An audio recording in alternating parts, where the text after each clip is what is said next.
Bonsoir à tous, ravi de vous retrouver pour ce journal au sommaire de l'actualité. Le recrutement ou la mort, tel semble désormais être le mot d'ordre chez les sortants de l'INSEPS au chômage depuis la fin de leur formation en 2017. Ils ont entamé ce mardi une grève de la faim illimitée. Les étudiants orientés dans les instituts privés par l'État ont du souci à se faire. La conférence des établissements privés du Sénégal refuse désormais de les accueillir. Elle réclame 16 milliards de francs au gouvernement. Alerte, les forces de l'ordre tuent, c'est du moins ce que révèle le collectif pour la justice et contre les violences policières. Les membres de cette structure soutiennent que 5 personnes ont été tuées par les hommes de tenue entre 2017 et 2018. Ils interpellent l'État et réclament des sanctions. Voilà pour les grands titres.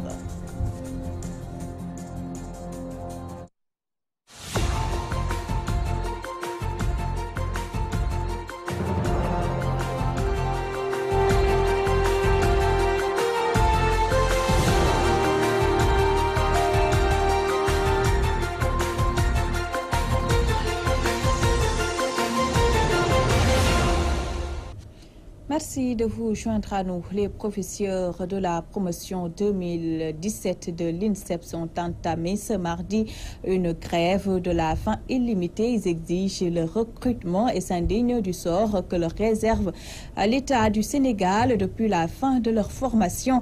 Horandong pour plus de détails.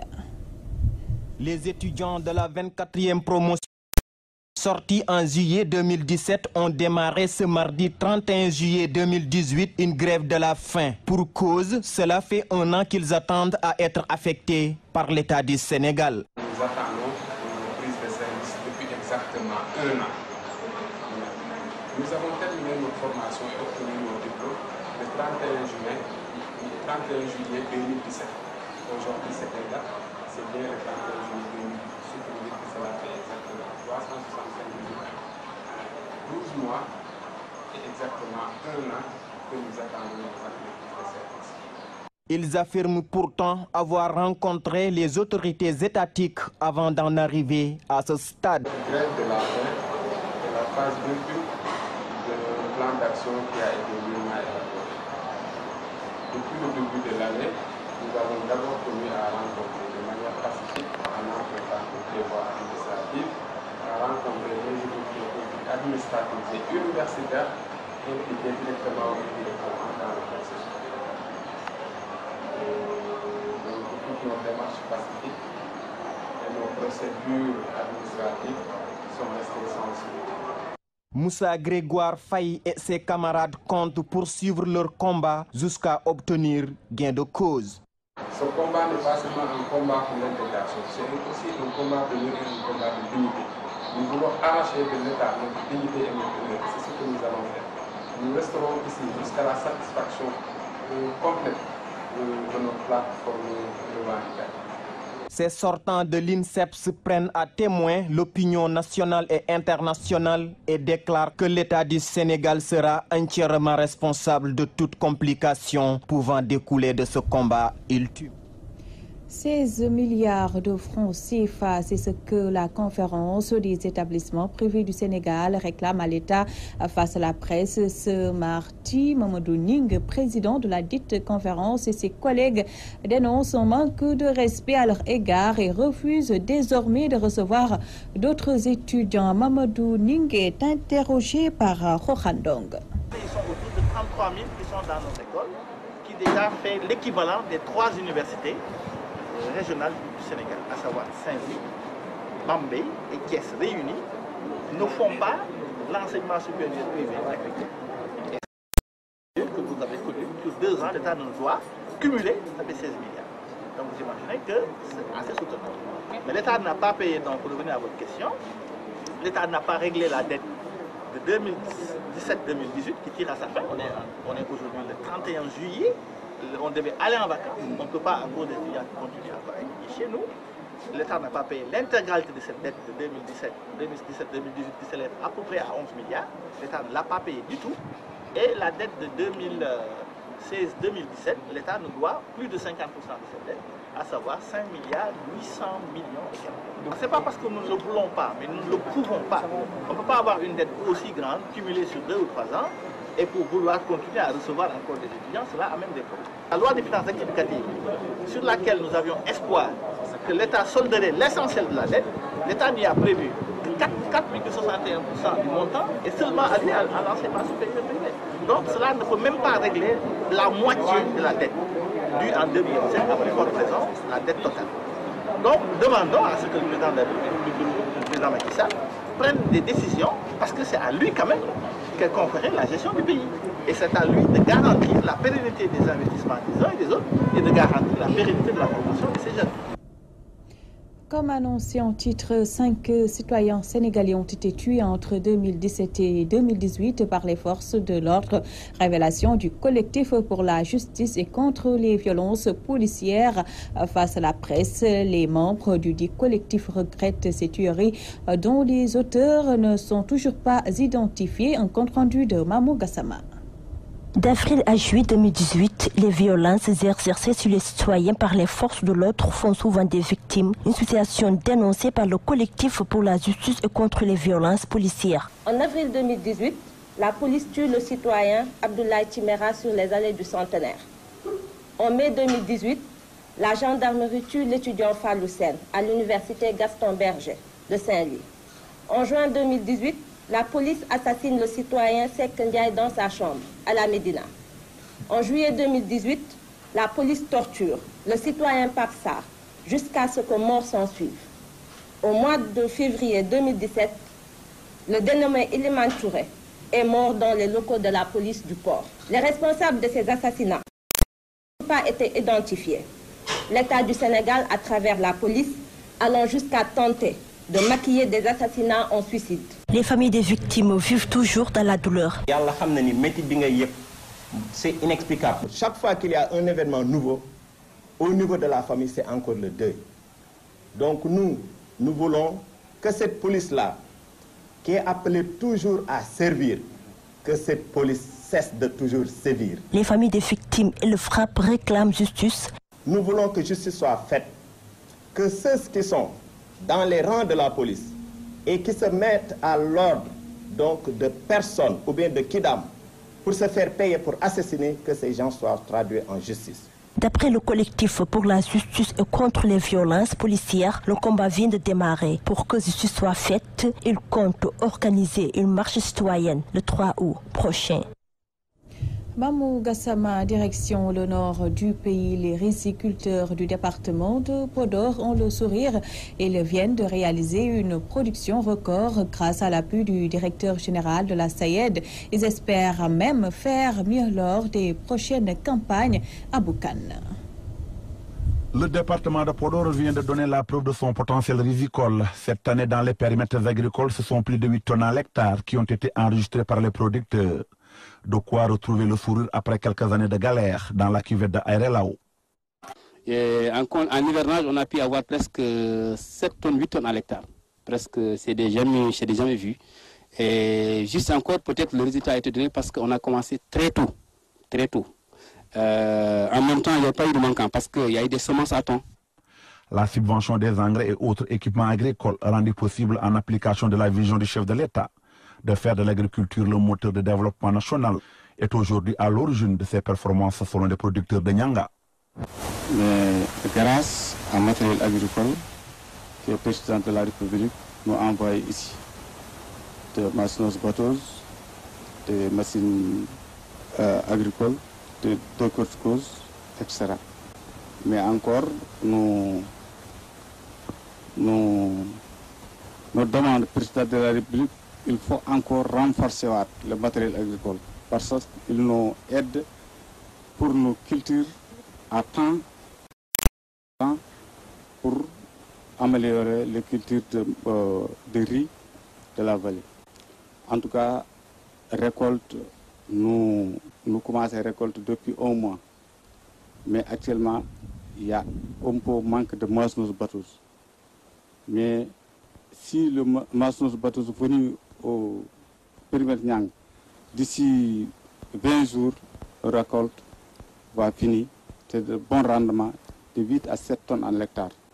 À salder les espaces de terre jadis désertes il y a quelques années, jaillissent aujourd'hui des champs de riz verdoyants à perte de vue. L'espoir est permis. C'est vrai que la cuvette avait été délaissée depuis bientôt 30 ans. La réhabilitation a redémarré et aujourd'hui, avec cette première campagne contre-saison, nous avons de l'espoir. La SAED a toujours été à nos côtés. Et si je dis la SAED, c'est l'État du Sénégal. Et par-delà, nous ne pouvons pas oublier tous les efforts consentis par l'État, tous les efforts consentis également par la base, à savoir le Conseil agricole a commencé par lui-même, ses supérieurs, l'ingénieur délégué, le directeur général de la SAED et toute l'équipe gouvernementale, mais également le président Macky Sall. Aujourd'hui, l'autosuffisance en riz qui est devenue sans conteste une réalité dans la vallée du fleuve Sénégal. Le président Macky Sall avait très tôt compris que sans une autonomie alimentaire qui passe par le développement du monde rural, l'émergence économique et sociale devient une utopie. À Podaraboukan pour la télévision Al-Fayri.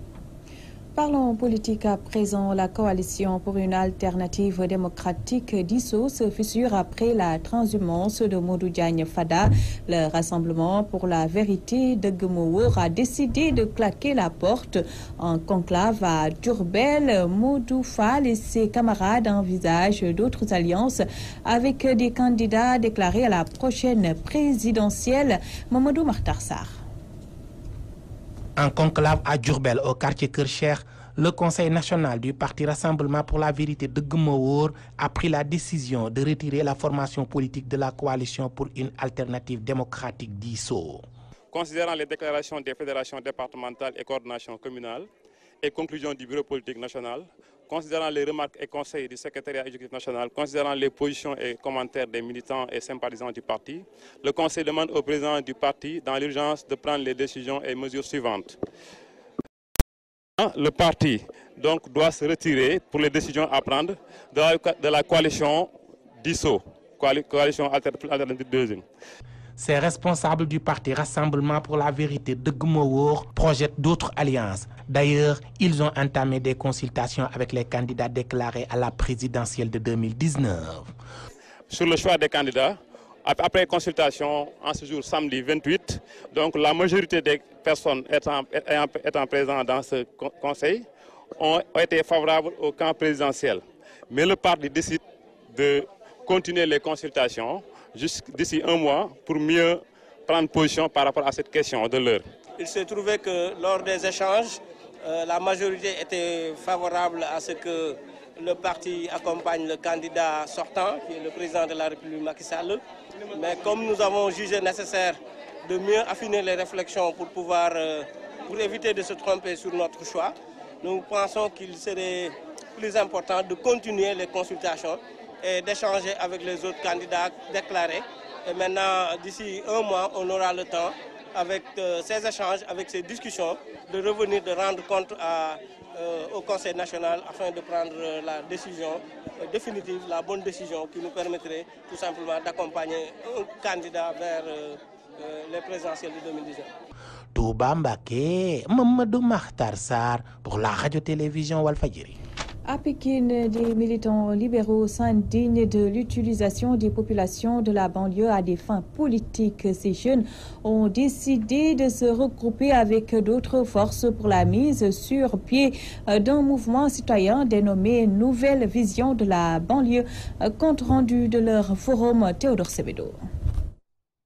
Utilisation de la banlieue à des fins électoralistes, des populations dénoncent pour mettre en place un mouvement citoyen dénommé Nouvelle Vision pour la banlieue. Les populations de la banlieue souffrent énormément. C'est pourquoi nous, Nouvelle Vision de la banlieue, nous voulons en appoint amener notre pierre à l'édifice, réfléchir par rapport aux problèmes, diagnostiquer les problèmes de notre localité, proposer cette alternative aux futurs candidats qui devront sillonner notre commune qui est la banlieue de Pékin. Elles ont d'ailleurs organisé un forum à Djamgen Sikambab pour passer en revue leurs difficultés. Le problème saillant, c'est l'emploi, le problème d'infrastructure, l'environnement, l'éducation, la santé. Aujourd'hui, si on veut l'énumérer, on ne va pas quitter ici. Mais ce qui est sûr aujourd'hui, ces principaux axes que j'ai énumérés constituent un moyen fondamental, essentiel, que l'État doit tout faire à réguler pour permettre une bonne assistance à ces populations qui en ont besoin. Je trouve aberrant qu'en 2018,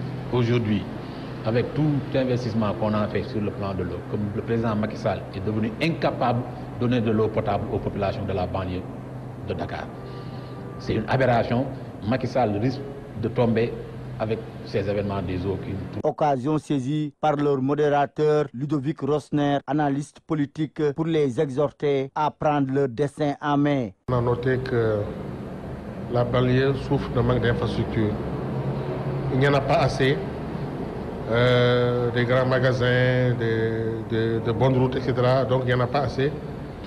Et on a constaté également que la banlieue est exploitée par les politiciens. Un lieu où les gens viennent prendre du bétail électoral, les mettre dans des cars, les transporter, leur donner 2500 et un sandwich.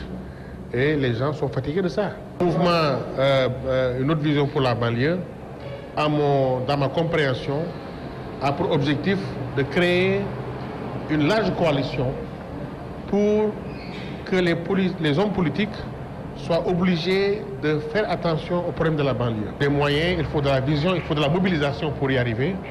Mais je crois que vraiment ce que j'ai vu pour le moment est assez rassurant. Ces habitants de la banlieue comptent d'ailleurs, à l'issue de ce forum, regrouper leurs doléances autour d'un mémorandum qu'ils comptent remettre aux autorités. Théodore Semedo, Diamaguène Sicap Mbao, Walfadjri.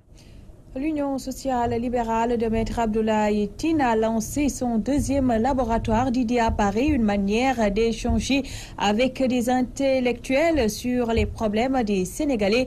Candidat à la prochaine présidentielle, Maître Abdoulaye Tine veut mettre en œuvre son projet de société. Les précisions de Issa Tine.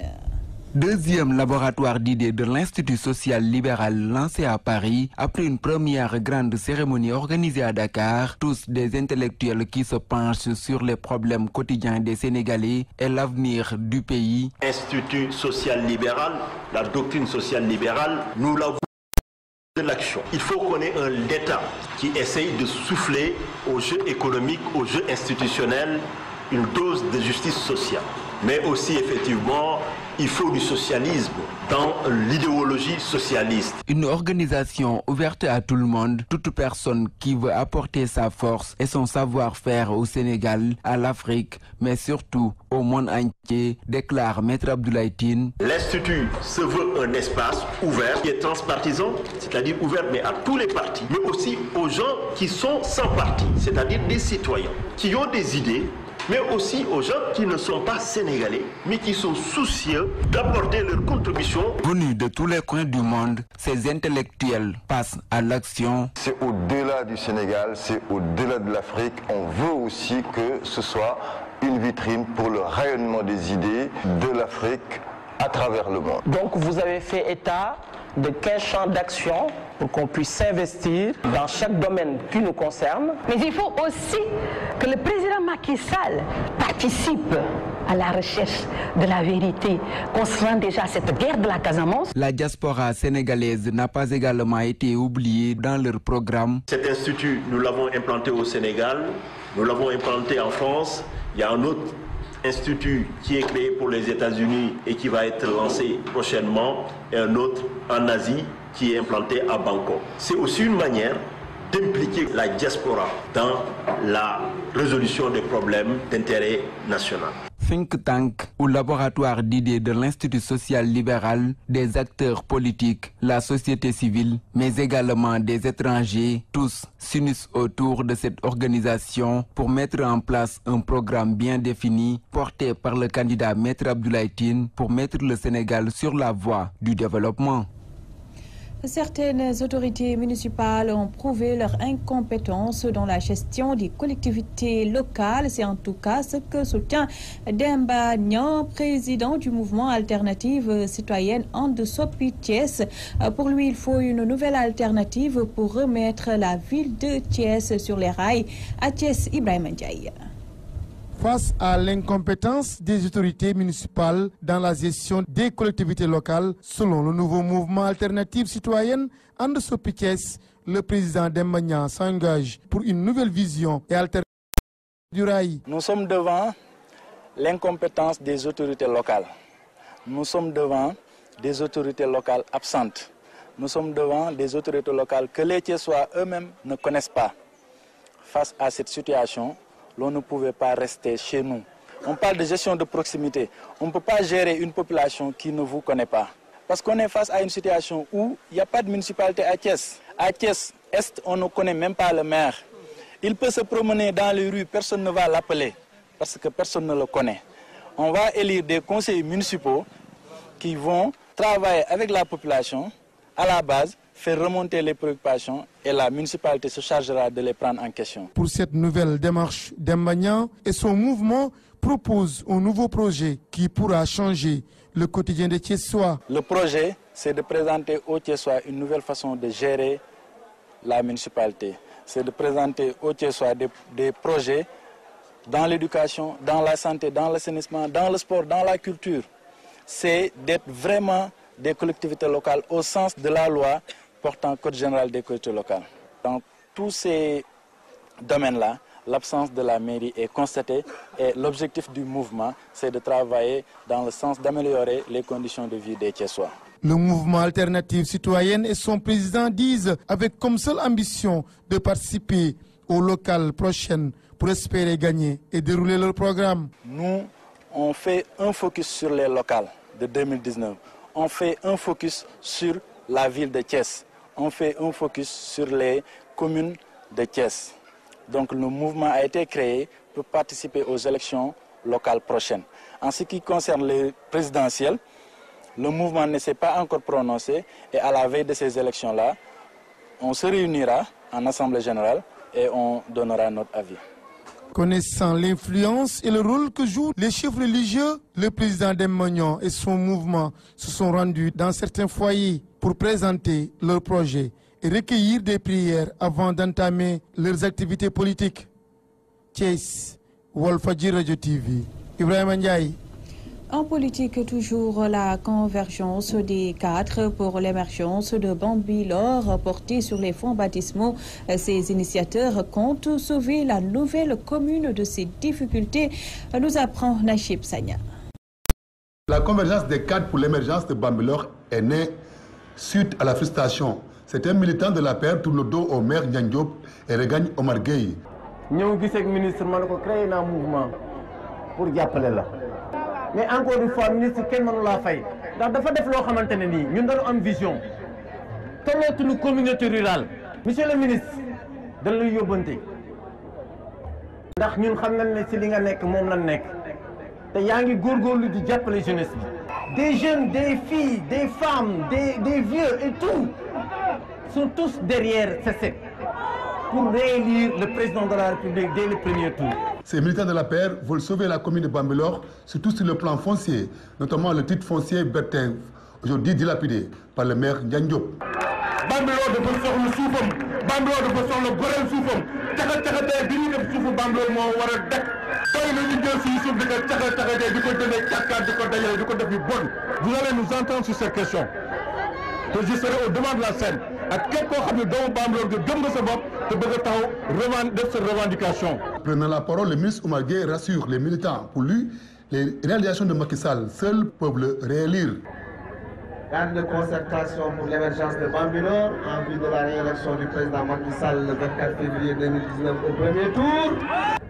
L'électorat de Bambilor était de l'ordre de 8000 personnes. Actuellement, l'électorat dépasse 25 000 personnes. Les bourses de sécurité familiale, Bambilor gi am na fi. Couverture maladie universelle, Bambilor gi am na fi. Carte égalité des chances, Bambilor gi am na fi. Bu loolu weesoo mu indi Promoville, Bambilor mi ngi ñëw. Maa ngi naan est-ce que opposition am na fi ñu ne déedéet fi daal kenn la ñu xam mooy le président Macky Sall. Kon nañu bokk ndey bokk baay juboo ànd jox ko une victoire écrasante. La paire dans les 4 communes de Sangalkam aujourd'hui se bonifie de beaucoup de nouveaux militants qui gagnent ainsi le camp de Omar Gueye. Rufisque Naïssa Niang, télévision Walfadjri. Reparlerons du soulagement des riziculteurs du département de Podor qui ont le sourire. Ils viennent de réaliser une production record grâce à l'appui du directeur général de la SAED. Et je vous le disais, ils espèrent même faire mieux lors des campagne. Justement, plus de 60 000 tonnes de riz seront obtenues avec l'emblavure de plus de 4 000 hectares. Pour ce faire, l'État a mis à la disposition des producteurs du matériel agricole et des intrants. Les détails avec Aboukan.